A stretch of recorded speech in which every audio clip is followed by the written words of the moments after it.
செய்தி என்னவென்றால், அவர் 21ஆம் தேதி மண்ணடியிலே நடந்த பொதுக்கூட்டத்தில் பேசுவதற்கு முன்னால் அவருடைய ஜமாத்தின் சார்பாக இதே மாதம் 14ஆம் தேதி சென்னையை அடுத்துள்ள செங்குன்றம் பகுதியில் ஒரு மண்டபத்தில் ஒரு நிகழ்ச்சி நடத்தினார்கள். அந்த நிகழ்ச்சியில என்னை பற்றி பாலியல் குற்றச்சாட்டுக்கு ஆளானவர் என்பது போன்று ஒரு வீடியோவை தயார் செய்து அந்த வீடியோவை மக்கள் மத்தியிலே ஒளிபரப்பி அதை பதிய வைக்க முயற்சி செய்தார்கள். ஆனால் அவருடைய முயற்சி எடுபட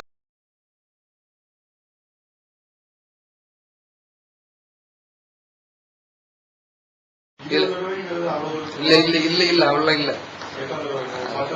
10 தடவையும் இல்ல 5 தடவையும் கிடையாது. உனக்கே தெரியும்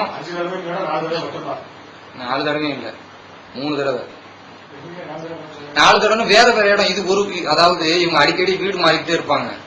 இந்த சம்பவம் எந்த இடத்துல சொல்றாங்களோ அந்த சம்பவ இடத்துல 3 இடம் தான், 3 வாட்டி தான். சரியா?